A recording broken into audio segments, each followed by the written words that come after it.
Please put your hands together and welcome to the stage, Zoe Lyons.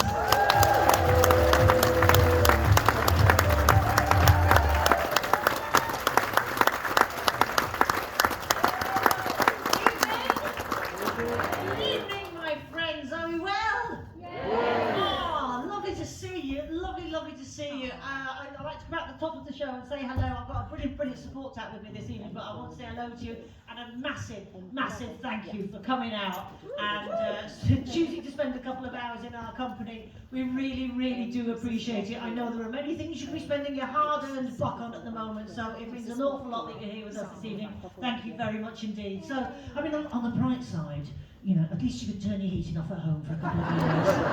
And you could warm yourself on the elbows of a stranger.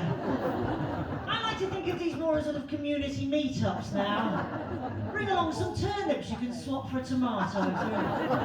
Shortages still in the Chorley area. So, thank you for coming out. And on a bloody Sunday as well. And on a Sunday, a wet Sunday in March, you are my heroes. And I know a lot of you will have bought these tickets in advance, right, a few weeks ago, maybe a month ago or so, and you'll have said to your other halves, your loved ones, your partners, let's go out. Let's go to Matt's on a Sunday, it doesn't matter. Let's go, let's spoil ourselves, let's do it.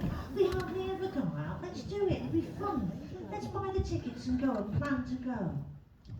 And then you woke up this morning and went, it's tonight, isn't it?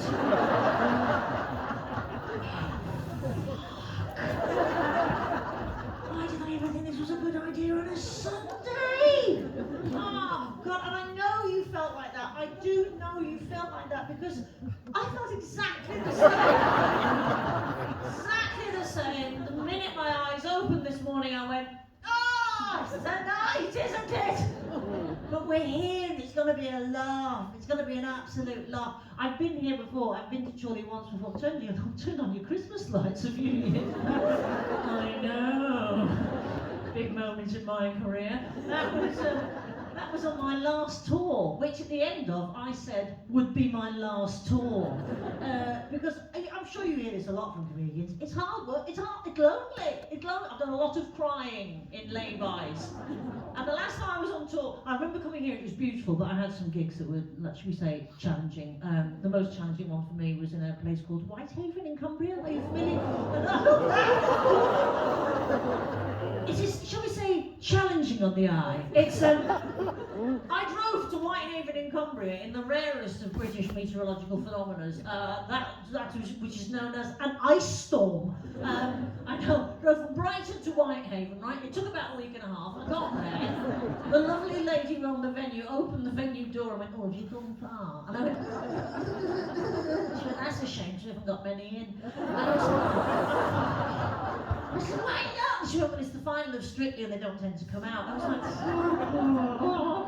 So the 15 people of Whitehaven that did dare to leave their home that evening and witness my tour were very lovely people indeed, but the ego took a bit of a battering, I can tell you. I had to go back to my travel lodge in Whitehaven. I know, contain your jealousy, I can feel it coming off you.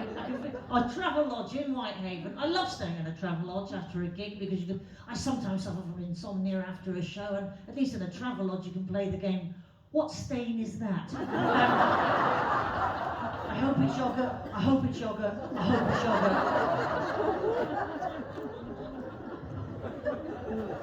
And I concluded that rather tiring evening in Whitehaven by eating an entire rotisserie chicken under a duvet in a travel lodge wearing a bobble hat. Me, not the chicken. And I said to myself, do you know what, Zoe? Do you know what? I don't think touring's for you. I don't think it's for you. Let's not do it again. And then that was 2018. You know, lots of stuff's happened, hasn't it? You know, yeah, you know, and in between was some good stuff. You know, the BBC at some point might look at you and go, well, let's try her out with a little tea time quiz show. Let's give her a little tea time quiz show. And what happens is, Charlie, you dare to believe. You start planning the retirement, you do, and you think, oh, we'll get another series of this, we could be in, and they give you another series, and you're like, fucking hell, there we go, so a few more years of this, and it's retirement, and a villa in Marbs. And then what happens is, I think the technical term is, it gets axed, and you find yourself back on the road, so good evening, Charlie! Well, I have to be honest, we're having so much fun fun this time round. We really, really are. I'm really, really enjoying doing this tour, and I've made it a lot more pleasant for myself by bringing some friends along with me too. And I've got one of my besties with me this evening who I know you're going to delight in his company. So without further ado, let me pop this back in the middle there. Turn it round the right. Well, this is technically difficult, isn't it? This is why there are fewer women in comedy, because it's quite hands-on. Got it. Smashed it. I want you to give, I know you're very capable of giving a very, very warm Chorley welcome. Let's start your applause in the front rows if you can, please, and take it all the way back to the room. Please raise the room. Give a brilliant hand to Mr. Stephen Bailey.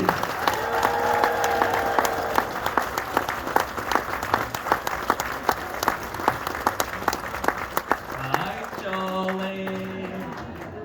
All right. Okay, good. Thanks for having me. Normally when I start a set, I do like to find out my demographic. But I was in Glasgow just before Christmas, and I went out there and I went, "Where me gays?" And this voice at the back of the room just went, "Dead!" I know, so don't ask anymore. Tonight I can assume you're Zoe fans. And we travel all over the place doing this job, get to go to a lot of shit holes. This is nice. It's nice, Chorley. I came and had a Sunday roast. But my first gig back this year was in Blackpool. Have you ever been? Oh, yeah. It's like Las Vegas meets Chernobyl.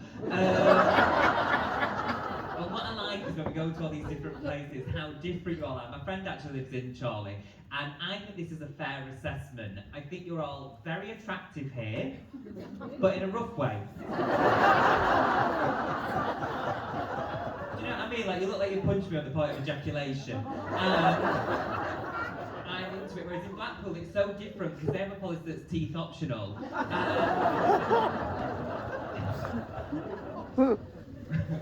They do, so like when you lot are laughing, it's encouraging because I can see teeth.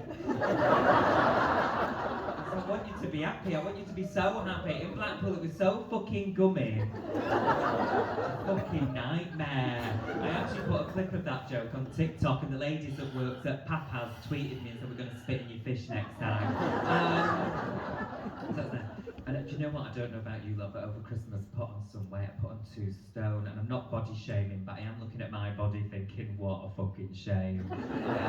My chippy tits have got out of hand, you really have. When you push people, my titty doping was. Like, when I run now, it's like raindrops on a tin roof, do you know what I mean? But I can give a tit wank. I can give a tit wank. Do you do them in Chorley? What are these? 3 pictures over there, do. And I know I could lose weight by going to the gym, but the issue I have is I don't like going to the gym because I don't like the kind of men that go. Do you know all the men that go on social media being like, hashtag love leg day? And it's like, you don't love leg day, Brian, your wife just left you. Right. So I decided I was going to start going swimming to shift some timber because it works every muscle and I enjoy being wet. But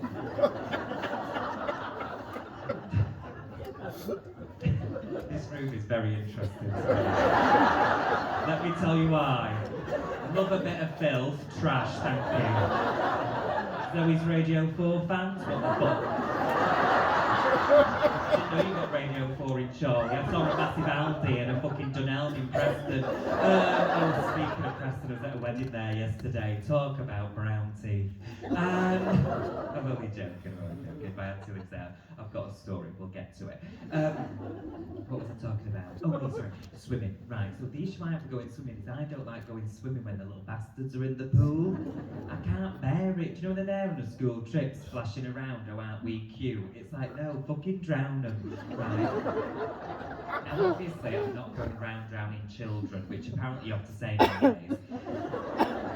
I'll just go at a different time of day, but that's how I learned that you can't get away with anything with this voice, because I rang up the leisure centre in advance and I spoke to the girl on reception, and I just went, "Hiya babe, I'm thinking about coming down to the pool this afternoon. Can I just check, with there any children in it?"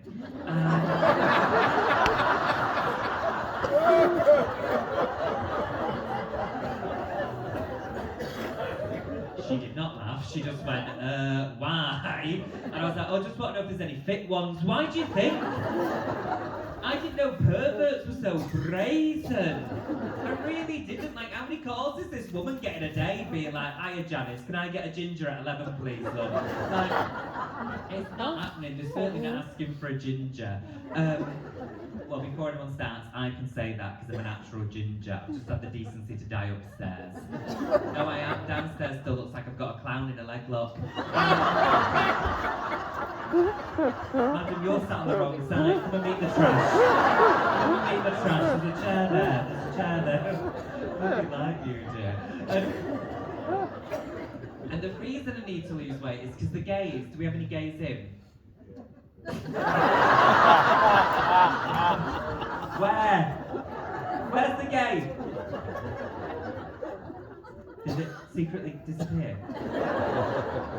Because the gays now, they're so shallow and vacuous, I can't even tell you. They're so superficial, the gays. They all just want to fuck Thor. Do you know Chris Hemsworth? They just want to fuck him. They want the perfect arm, the perfect six-pack, the big dick. And I'm just not shallow in that way. I'd rather know what somebody earns. And I know I'm crass, I do know I'm crass, I'm not daft, but in my soul, I'm an old romantic. So all I want from life is a relationship like my parents, because they've been together forever, because they're brother and sister. You need to move over. Find the gays and take that.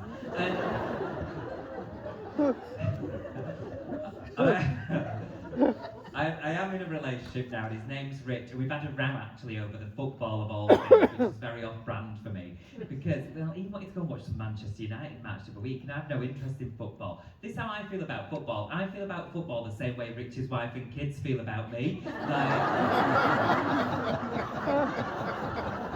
it's a completely unnecessary way of spending a Saturday afternoon. Do you know, just for those of you that are panicking, he's really my boyfriend, he's really gay, I'm sucking legit dick. I'm just going to perform here. Suck me arsehole out, do you know what I mean? Not you, fucking move. Why are you still sat there? Take Jeff and move over there. What's your name? Glyn. Oh, so close, Glyn. Right, and so the thing you need to know about Rich is 37 and he's a lawyer, which is very smart on my part. And at the start of the pandemic, it really brought us closer together because we actually had time to spend with each other. So we developed little pet names for each other. Like he started calling me his little monkeykins and I started calling him my furlough. And we met on Tinder. Does anyone do online dating? Okay, great. Do you get the internet in Charlie? What's that? No, so we met on Tinder, so I like to say that we're proof that online dating does work. It's completely possible to meet someone else in their 30s that's completely given up hope. And, well, I said to Rich, I might say that about you when I get back to the stage, and he went, say whatever you want. I didn't even mean to swipe right, I was just trying to get jam off me screen. Did not enjoy that. We're at the stage of our relationship where we're quite serious, and we've met the parents, and even stranger for me, each set of parents have met each other. And I've never been in a relationship that long before, because I didn't really know what to expect. In my head, I thought it'd be like watching your parents swing. But all I knew was I wanted everyone to make a good impression on each other, so you have to prepare one set of parents for the other set of parents, right? So, for example, we told Rich's parents that my dad is deaf in one ear because I didn't want them to think that he was being rude. But he's not deaf in one ear, he's just fucking rude. Yes, he didn't talk to me until I was 10. But what I will say about my dad, I'm from Manchester. What I will say about my dad's a plumber, he's in his 60s, lived on the same council estate his whole life. He thinks grill in Wales is tropical, that's what we do. I know the posh side, correct. But he's always been fine with sexuality. If anything, he just takes the piss out of me. Like, I'm a big singer in the shower, don't know about you lot, but that's when me and a Beyonce comes out.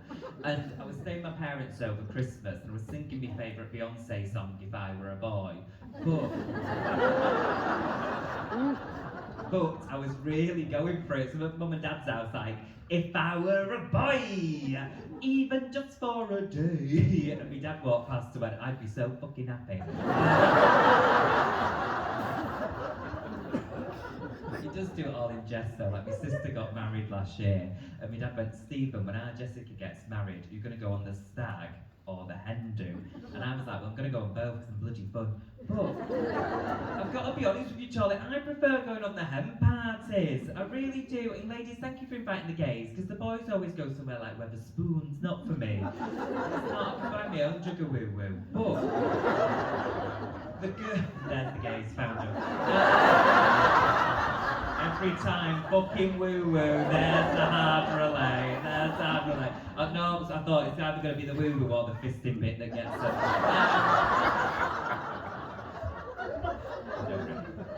I just said it to shock the posh side. Move. No, right.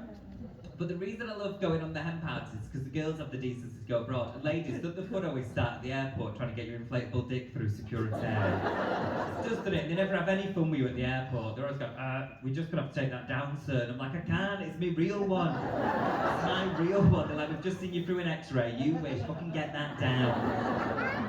And the reason I love getting the ladies on their own is because I'm fascinated about straight sex, you know, boy and girl sex. Because I've never done that before, because I find it disgusting, unnatural. I don't teach it in schools. How you lot walk around holding hands in public, flaunting it, Glyn. It's fucking disgusting. You're gonna burn in hell. Here, have a hate crime. And listen, I'm not a heterophobe. You're alive, your choice. And when I was 14. You're absolutely incredible. Are you from Chorley? Accrington? Where? You dare tell me? Is it really posh or really shit? Is it posh? Come on, tell us. Liv. Whitechapel. Only the posh side gave a shit. They were like, bollocks. Is it nice in Whitechapel? Have you made a place up? Has anyone heard of Whitechapel? It's on the Monopoly board. You fucking, is that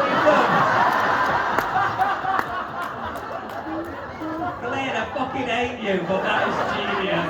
That is fucking genius. And when you see me talking about Glyn, fucking, I was like, hold on, I'm just going to talk to the trash, I'll be right back.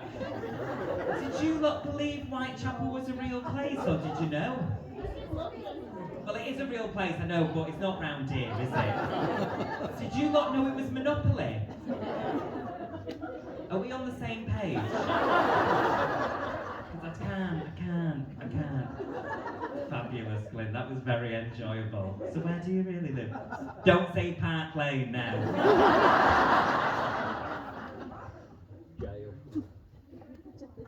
It's near Inglewhite. Are you taking the piss out of me? Inglewhite sounds like fucking A Christmas Carol. Have you heard of Inglewhite? Yes. Nah, alright. You know this isn't a cult, don't you? Yeah. What a very strange area. Is Inglewhite nice? Oh yeah, nice. Alright, Glyn and alright, Julie. Julie's always like me. Anyway, I'll get back to the material, but I'm really obsessed with you both. You can stay there because you've got a high earning property. But if your laughter carries on, you're going to have to divorce. So, like I say, fascinated by straight sex. And don't get me wrong, right? When I was 14, I did have a girlfriend, but I didn't have sex with her, but I did,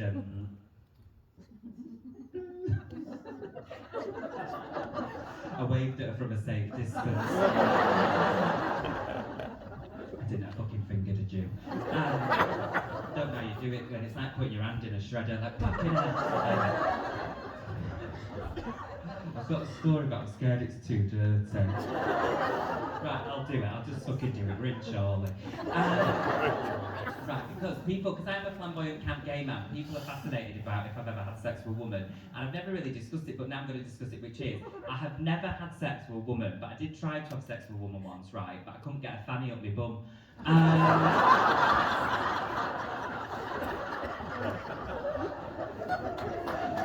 This side, Julie and the gays, find that very funny because they get the joke, right? The posh side, like, well, how would that even fucking work? Like, what do you do? Pierce the lips together and feed it through? I can enjoy it. Right, so I do get passionate now. And I was on this hen party and I said to my friend Louise, I said, what's it like when a man goes down on you? Do you know face de poussoir? It's not even that in French. In French it's la chatte. It is. So I said, what's it like when a man goes down on you? No kisses, you know no place. And this is how she answered it word for word. I thought she was a genius. She went, Stephen, I'm going to be completely honest with you now. Sometimes it's amazing. It's the most incredible sensation a woman will ever go through. At other times it's like a pig searching for truffles.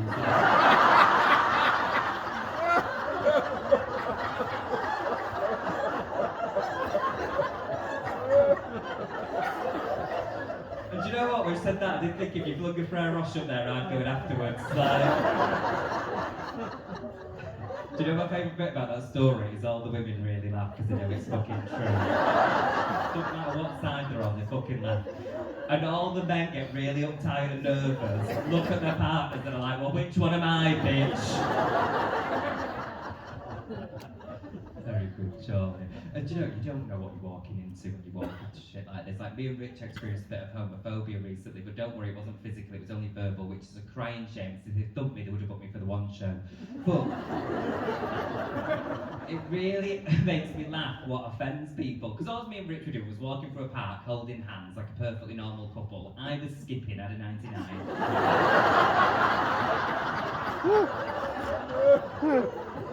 And this man just walked past, just went, you fucking bum boys, right? And Rick was livid, he was absolutely seething. Whereas I was really excited, because I've always wanted to meet Boris Johnson. I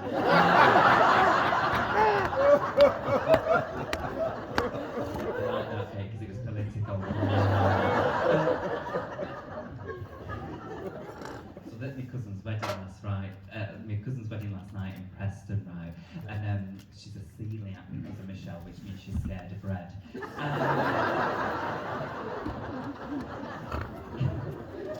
I had a cookie, she went, I can't hug you because I'll catch it. And I thought, it's a fucking cookie. But we went for a family meal a couple of months ago and it was my turn to organise it. And my mum was like, Stephen, don't forget the rule, right? It's £25 per person per head. And you have to cater for our Michelle because she's one of those necrophiliacs. And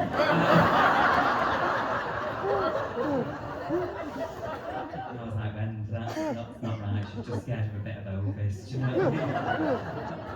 So last night when I saw Michelle for the first time since that, I walked in and went, how are the bodies? She's not that, but she does look like Morticia, so it could be anything but that. Do you know, before I got into this, I had a proper job. I worked at Sainsbury's. Does anyone work at a supermarché? Anyone been to a supermarché? Someone in here must work at that fucking massive outlet. No one. The odds don't work. Does anyone shop at the big massive outlet? Okay, so everyone on that side. This room is hilarious. Is that how you book your seats? Like, who's common, who's from Inglebert, Humperdinck, or whatever. Fuck me, honest to God, honest to God, like... It's also funny how you all laugh, you know, so we was saying like you're all, you know, coming for the heating. You really want what you paid for, because you laugh at a joke and then you stop, you're like, ha ha, next one, bitch. I enjoy you though, Charlie. So I worked at Sainsbury's before I got into this, and I was the best checkout chick you'd ever seen. The queues to my checkout were like the queues to get in here tonight. And it's because old women really love me, because they'll have a laugh, have a bit of banter, tell me what to sleep with their husbands, they like that. They do, because they've been married 30, 40 years, they naturally lose attraction over time, but if I said to June, oh, Bob's looking well, Bob teeth back in. But it doesn't matter how old you are, no one likes a gummy gobble, do they? It got to a point where I had regulars, so this lady called Doreen, she'd come and see me every Wednesday at 10 AM like clockwork after she'd been to doctors being a hypochondriac. She'd march right up to my checkout, bold as brass, and she'd be like, oh, Stephen, who've you been shagging this weekend in the K Village? I'd be like, Doreen, your son. Julie, I think it's so important to be honest with the elderly, isn't it? You don't want anyone to die in a light bad karma. But what to say about my mum? I think I'm like, well, I think some of you, I think you're like this. My mum, proper strong northern woman. You know what you lot are like. Nothing gets you down. I mean, my mum could literally get hit by a bus, but as long as she makes a Greg's juice style by 3, she's fine. But she's got this thing called fibromyalgia, and it's like this chronic pain of the muscles, and unfortunately there's no cure for it. So all I know what to do when she's in pain is to make her laugh, because that alleviates pain. With her over the winter, cold gets to her a bit, and Mum was like, oh God, Stephen, my fibromyalgia's so painful, I don't know what I'm going to do about this anymore. So I just went, well, if you think that's painful, you should try anal, right?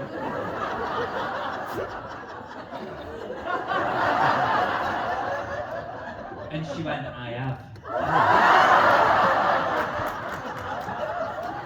And my poor dad was sat, you're right, Jim.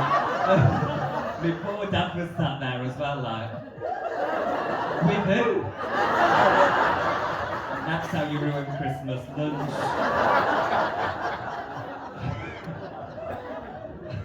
I love you two bitches down there on the front row. You should meet Julie, I think you'll get on. Do you know her? Do you know Ju? Where do you two live?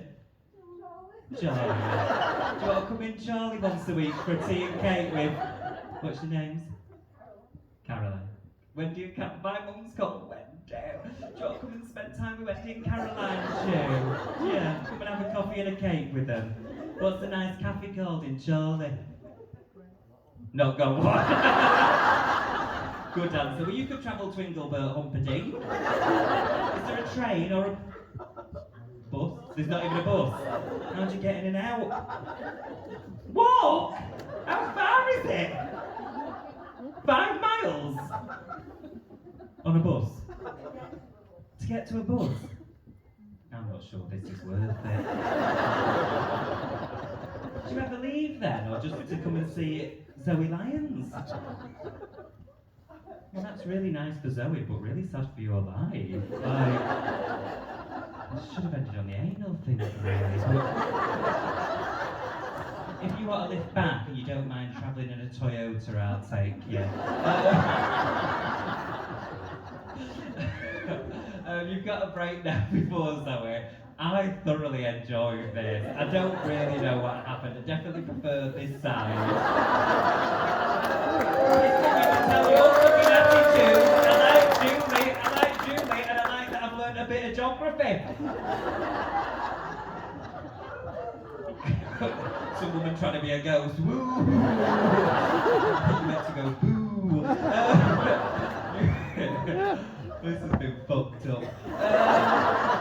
I'm on social media, but as I found out at the start, you don't have internet in Chorley. You don't even have buses in Inglebert Humperdinck. There's no point in promoting my social media. So I do want to stay in touch with those, so I'm going to give you my parents' landline. 01613363178. Ask for Wendy, she'll apologise. You guys are really nice. I hope you enjoy Zoe. Thanks for having me. See you soon.